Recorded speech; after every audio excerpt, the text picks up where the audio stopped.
I was brought up in my hometown and small town in south of England. There were 3 cinemas, and I went to them every one of them every week practically. So I just fell in love with the cinema. And of course, the 50s was a great era. I mean, you know, my great heroes were like Billy Wilder and then later Renoir, a lot of French. Well, although those films really didn't get down to small provincial town, but so the main body of the work that you saw was American in those days. Then when I moved to London, you know, I fell in love with sort of Jean-Luc Godard and Truffaut and Renoir, and then your education in terms of the cinema started.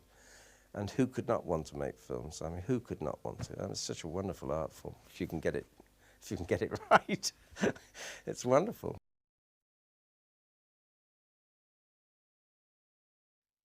Well, I was brought up, I was middle-class parents, lower middle class, they weren't rich or anything, but, um, you know, I'm 70 now, so when I was a young man, you had to do national service, you had to go into the armed services. And through some accident or other, I went into the Navy. Now, at that time, I was 22. I was an accountant, a qualified chartered accountant. And it meant that I could have got a commission in the Navy, but that would have meant I'd have been either on an aircraft carrier or I'd been on shore. And I didn't want to be an accountant anyway. I did it for my parents, you know, who had no profession and they wanted me to have a profession. So I said, fine, I'll become an accountant and then you can have the certificate and then I do what I want to do. Anyway, so I was in the Navy and I chose to go on the lower deck. So it was just an education for me because it was a minesweeper that I was on for 2 years.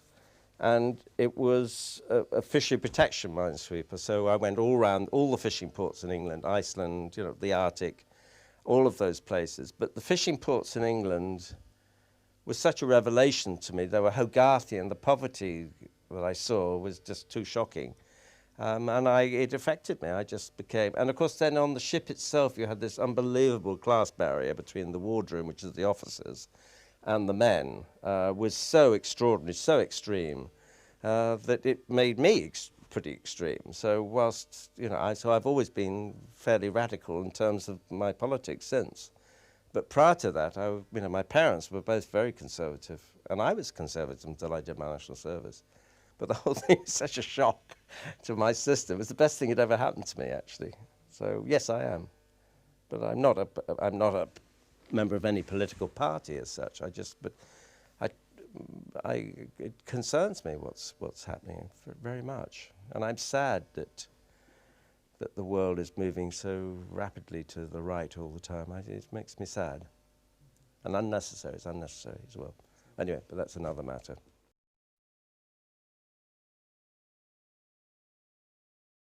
Started my film career was pretty meteoric. In other words, I wrote 2 very successful television films, which I wrote, directed, and produced. And as a result of that, I was offered this feature film with Michael Caine, which is in England called Get Carter. And that was very successful. And then I did a film called Pulp, again with Michael Caine, Mickey Rooney, Elizabeth Scott, Lionel Stand, a whole range of different people, which was a black comedy. You asked me earlier about fascism. Well, this was about fascism, but it was a comedy, which again was critically very successful, not very successful at the box office. And then I went to America and I did The Terminal Man with George Segal and Jill Clayburgh and Joan Hackett, which was a Michael Crichton novel which I adapted, wrote and produced for Warner Brothers. So I had a kind of very quick and fairly meteoric rise in 3 different films and 3 critically successful and interesting films. And then I had another project which I wanted to do, which was called Mid-Atlantic. And I was 4 or 5 years trying to get this, with Malcolm McDowell was going to be in it, and I just couldn't get it together. So I went 4 years or 5 years probably without making a film. And I had been asked to make Omen 1 before, and I didn't like it, the script at all. But Omen 2 interested me politically, and if you ever look at Omen 2, you'll see that it actually was about a large American corporation which actually corners the world's food market. This is 1976, something like that, or 76, 77. And also it's about genetically modified food. It was really very ahead of its time. But And it amused me politically, so I agreed to do Omen 2. But I fell out with the producer, and I left the film after 3 weeks shooting. It was not a happy experience.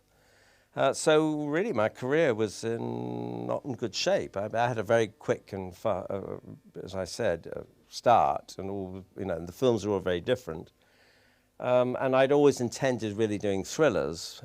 Anyway, out of the blue, I was asked to do Flash Gordon, and I must say I was very reluctant because I really didn't think it was my meat at all, and I did agree to do it, and I'm glad. I really enjoyed. I learnt a lot, and I had a great time doing it. In fact,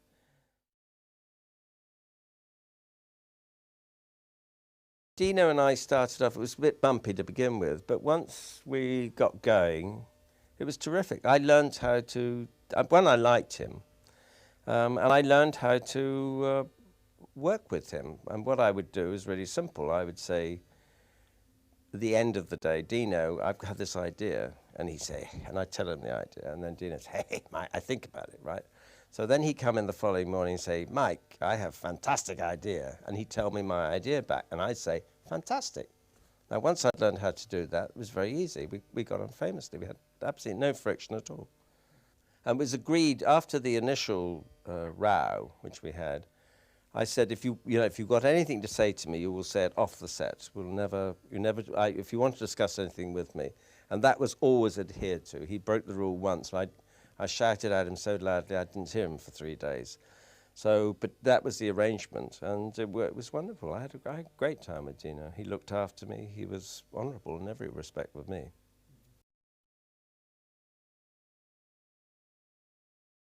When I was introduced to Danilo, but I was so reluctant about the whole thing. I was flown to New York, and I just met this wonderful little Italian production designer with these enormous drawings they put. I mean, Dino's office was in just above Central Park, and when they opened these drawings, they were like 6 or 8 feet high, and they would block out the light. And that was my introduction to Danilo, and he's sort of wearing a cap, like a sort of slightly at an angle, and he'd have a scarf around here.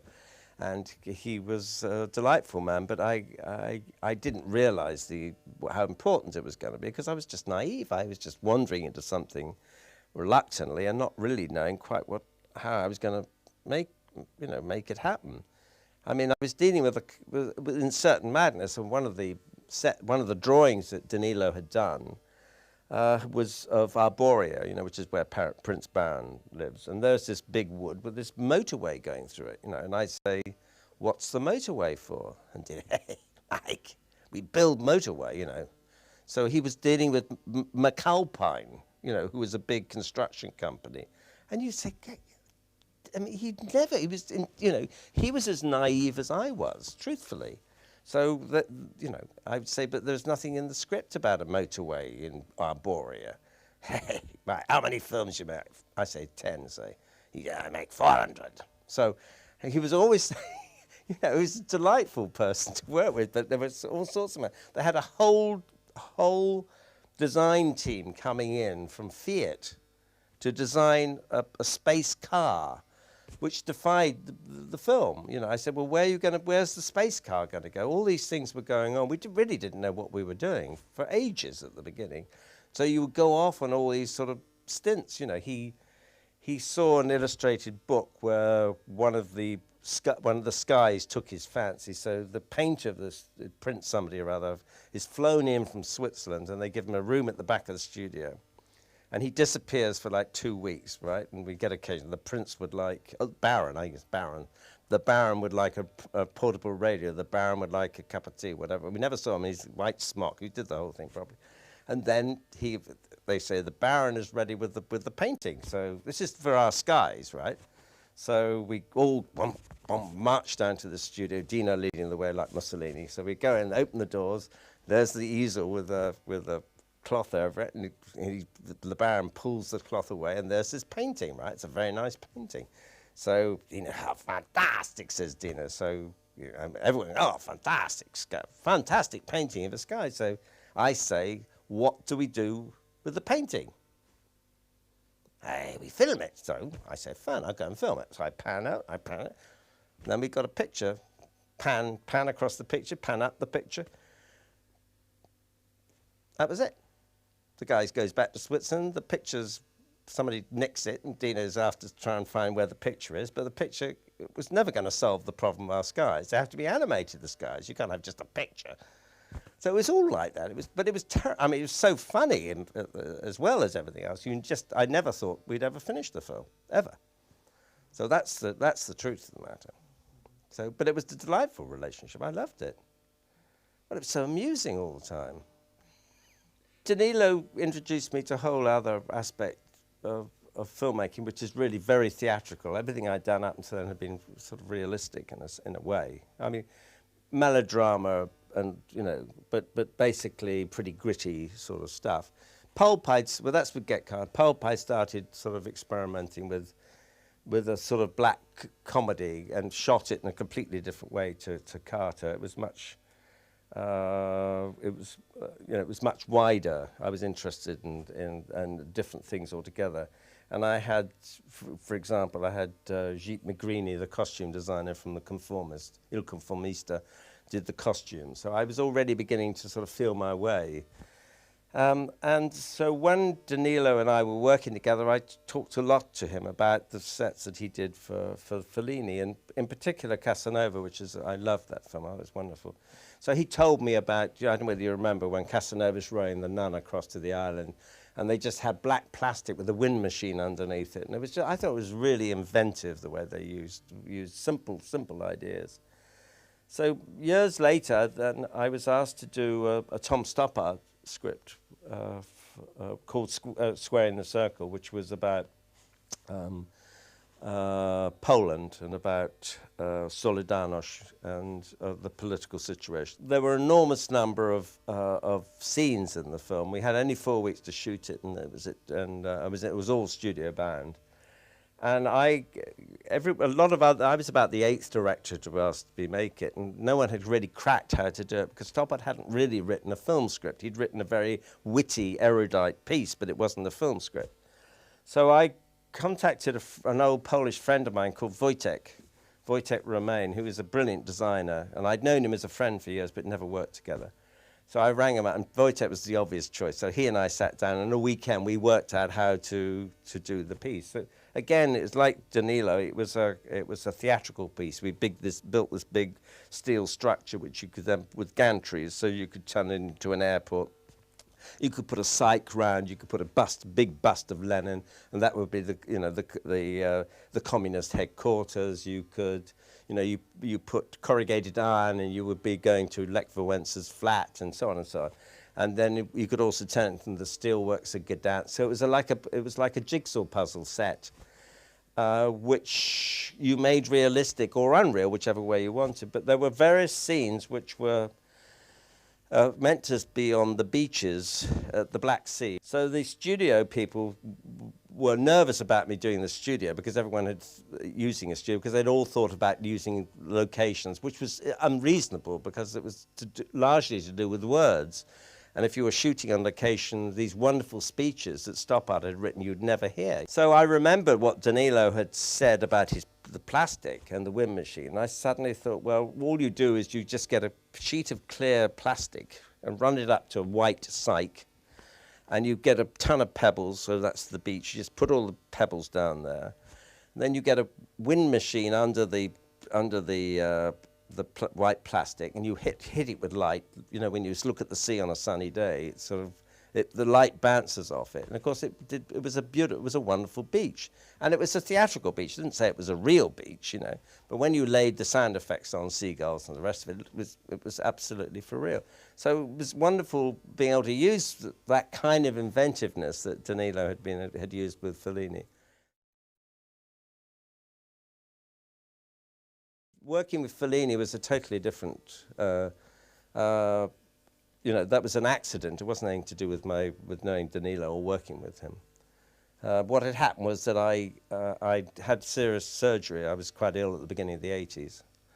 And so I'd had surgery. And then through Stanley Kubrick, Fellini rang Stanley Kubrick up and said, you know, Stanley, how do my film's in English? And no, good, no, please, Stanley, what do I do? So Stanley, being Stanley, says, I get a director in each country. You know, he get Truffaut or somebody, you know, a great director here to look after the French translation. In Spain, he'll get Almodovar to do it, you know, and they would like to do it for him. So he suggested they got me to do it, which is an honor.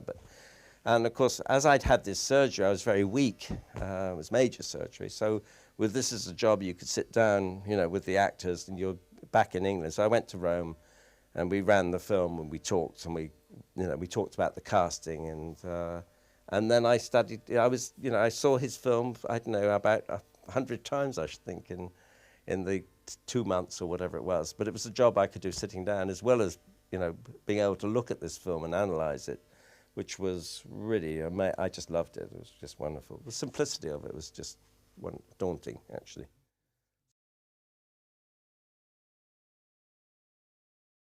It was a big success, and certainly in my own country. Flash made a lot of money. It was one of the big grossers of the 80s. In America, it was sad, actually, because what had happened was that Sam Jones, who played Flash, it was his first big role ever. And he had a management team, an agent or a manager, who fell into conflict with Dino. And Sam never came back after we finished principal photography. We broke for Christmas. And then I was doing more stuff after Christmas, what I needed Sam for, and he never came back to the UK. He never came back to Britain. So there was there was a chasm between Dino and Sam Jones. So in America, it meant that Sam, who would have been wonderful on the talk shows and things like that, never went out on the talk shows. They even tried to move the emphasis onto Ming. You know, the first posters that they tried over there was Ming the Merciless, which was damn silly if you're making a film called Flash Gordon and you've got Max von Sydow as Ming the Merciless, because they were trying to do it without using Sam, or without helping him in any way. So whilst it got really good reviews there, and it did good business, but it was nothing like the business it should have done. The previews were absolutely gigantic, so they screwed up in America, certainly. But in the UK, Italy, very interesting, the South American, places where they like vivid colours, they really did like South America, Spain, Italy. I don't know about France, but anyway, it seemed to attract the kind of Latinos, certainly in terms of the vivaciousness of the piece. So, it was a successful film. I'm sure they made their money back, although I don't know how much they spent in the first place.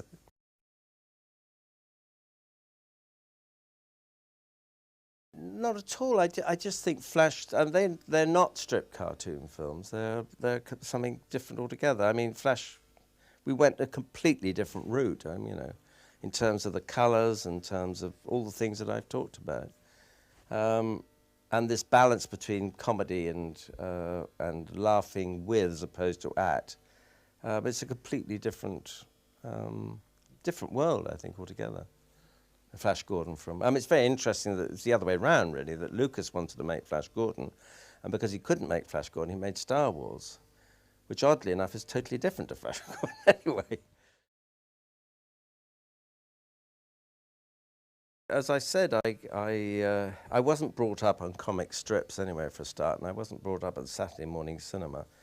And fantasy films,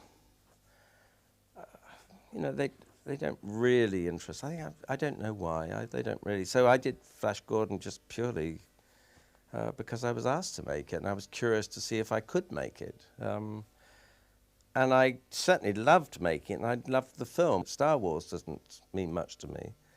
None of those other films mean much to me. It's only because I made this one. We probably wouldn't have even seen Flash Gordon if I hadn't made it. What about 2001? 2001, well, that's something else altogether, isn't it? I mean, that's a great film. I thought it was wonderful when it came out. But I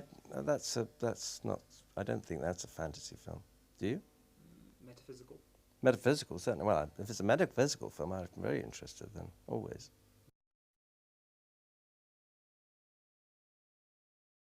It's odd if you're a British filmmaker, because there's really no film culture, it's not like France or even America, because there is no industry. And whilst there's a lot of people who like films, there really isn't a film culture any longer. There was in the 50s and before the war, but it's vanished, you know. So I'd always been trying to get a base on which to work, you know, in the UK. And I was asked to make this film called Morons from Outer Space. It was not called that originally, and it was called Illegal Aliens. And I really liked the principle behind this film. It was written by two very intelligent British comedians called Mel Smith and Griff Rhys-Jones, and they do a lot of television work. It was their first feature film. I think their own first feature film. And the principle, the premise of the piece was that if an alien creature came from outer space, that it might not be, as it's always portrayed in the cinema, as a super intelligent, super humane, super kind, super being. It might, if you took the trajectory of our own civilization, it might be going in reverse. In other words, they could be really stupid. So I did like that, as I don't have, I'm not a great fan of the century that I'm living in. So the dumbing down process has reached a sort of a conclusion somewhere else out there. So this spaceship comes in, and these three people are really stupid. And the process by which everyone tries to find out, because they assume that they're going to be super intelligent, as they slowly realize they really are stupid, I find amusing. And in addition to which, they became celebrities, which is perfect for our times as well, because most celebrities are stupid. So it seemed to me the perfect vehicle. I think the film is very flawed, personally, but there are great things in it, I think. But I wish that Mel and Griff didn't take it seriously enough, in my opinion. I think if they'd taken it really seriously, then it could have been a really terrific film, I think. And there are all sorts. It's a miracle what we did for the money that we had. It wasn't very expensive, but in terms of special effects and all the rest of it, it was certainly pretty good, I thought, actually.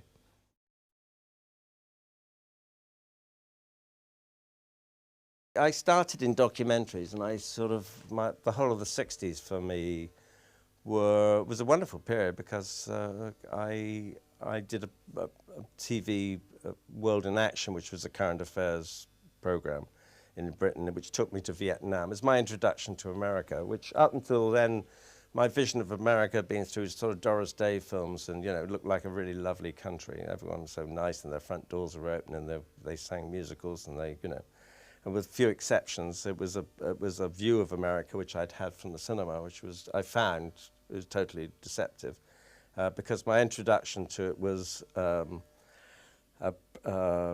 profile of Barry Goldwater Jr., who was the Republican candidate who wanted to nuke Vietnam. So that was my introduction. I shot him in Dallas a year after Kennedy was assassinated. The second thing I then went to was I went to Vietnam and discovered the total naivety of the people there. And only an idiot would have known that they could, ever dreamt that they could possibly win that war. They couldn't even look at the experience that the French had had with that. And then the third thing that I had to deal with in America was the American unions, and I dealt with the UAW, the United Automobile Workers Union, and I met Walter and Victor Reuther. Walter Reuther had one arm which had been blown off by Henry Ford's G-men, and Victor Reuther, his brother, had been shot in his own sitting room and lost one eye by Henry Ford's G-men. So suddenly my perception of America was completely different to the one that I'd had when I started that program. Then after I finished Worlds in Action, I did an arts program. And I did profiles on all sorts of filmmakers and painters and various people like that, including Jean-Luc Godard, Jacques Tati, Rob Grillet. I did a lot of filming in Paris in those days. So all of those things tended to, be the basis for my dramas. Usually they were all based on sort of certain elements. I mean, of fact. And it was with Get Carter, for example, the film with Michael Caine. It was a novel, and a fictional novel, and I wrote the script based on the novel, but then when I just chose to shoot it in the north of England in Newcastle, I then started researching an actual murder that had happened there, and it gave me the basis on which to ground the work of fiction into something that had really happened. So I used a lot of locations and a whole range of extras and various details, really, and then Pulp, was based on my observation that in Italy, the fascist party had made a comeback in the local elections, but really big swing. And I'd always, I just assumed as a kid when I'd witnessed, what had happened in the concentration camps, that nobody could possibly want to go back to fascism. I just couldn't believe this. So I wrote a comedy, which you called Pulp in the end, which was again based on, I went to Mussolini's tomb and I sort of investigated. There was a very famous scandal in the 60s called the Montesi scandal, when this girl was found dead on the beach, and then they found that everyone got involved in it. The Pope got involved, all the members of the government. And this case went on for 10 years, and they had all sorts of insane people. They had fortune tellers, trying to find who did the murder and so on. So I wrote a comedy based on all of those things. Originally it was called Memoirs of a Ghostwriter, in which Michael Caine plays this terrible hack writer. So and then The Terminal Man, was a Michael Crichton thing, which was particularly relevant now because it's about implanting, electrodes into the brain and then activating them to alleviate violent attacks. So again, that was very research based. I mean, Crichton had done most of the research for me in the book, but then I read a lot of Koestler, Ghost in the Machine and various other books like that. Black Rainbow, metaphysical as it is, actually came out of, again, the grassroots of American, particularly in America, society. And I'd been there a lot over the previous decade, and I did notice whenever I went to local towns that there were a lot of workers who were often beaten up and sometimes even murdered for spilling the beans to safety and health authorities. So I really was interested in doing, well, in America, the union movement is rock bottom, and there's no union movement. There's no protection for workers at all. And I was interested in doing a thriller based around that. But then I added another element altogether, which is the kind of metaphysical element of fundamentalist religion and a whole range of how it's attracted to all of that. So I turned it into something else, but it is a political film. There's no two ways about that. So I like to hang on to the kind of reality. My films are totally unreal, but it's my own peculiar, I'm sure everybody works the same way, but I'd certainly like to research the stuff, but it does come all the way back from my documentary days.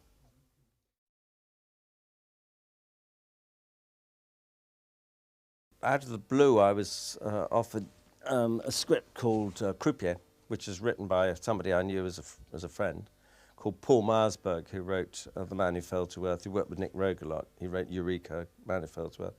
And then he wrote Merry Christmas, Mr. Lawrence. Anyway, they came to me, I don't quite know why, anyway, and I loved Paul's script. I just thought it was terrific. And I cast Clive Owen, and it had a slightly checkered history so far as that the film was, again, I've suffered terribly from distribution. It was going to be dumped in the UK, and nobody was particularly interested in this film. And a friend of mine who loved it managed to get a distributor in America, and the film became a kind of cause célèbre in Hollywood, in LA, and in America. We went to about 150 screens, and the reviews were like out of this world. I mean, I could have written them myself.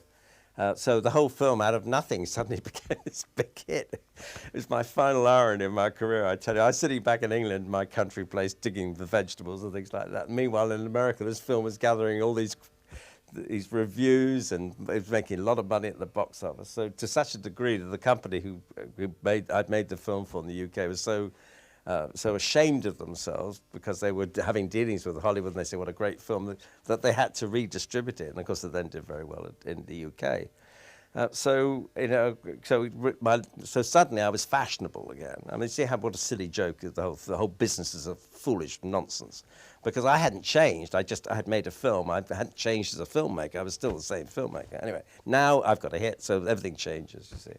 So I'd had this script for I'll Sleep When I'm Dead, and I gave it to Clive Owen, who's the star of Croupier, and he liked it. So then we were able to prior to that, I couldn't get arrested, and with this script, no one would touch it. It's a very tough script. But now we suddenly got the money out of the blue from one single American, which is first time ever in my life. So I've just finished shooting it with Clive Owen, Charlotte Rampling, Malcolm McDowell, and Jonathan Rhys-Meyers. And my The line producer was my goddaughter. It's not that I believe in God. I don't know how the hell I cook up that one. And Mike Kaplan's the producer. He's the guy who managed to get Croupier's release. And I used my son's restaurant as one of the locations. So I've been amongst friends. I tell you, it's been lovely.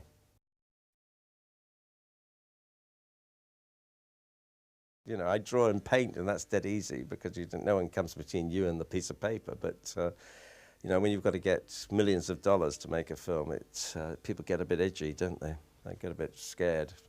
That's when money intrudes, and they make all the wrong decisions. You wonder why they employed you in the first place when they interfere. I don't understand that. That's never made any sense to me. If they employ you to direct film, then they should go with your vision.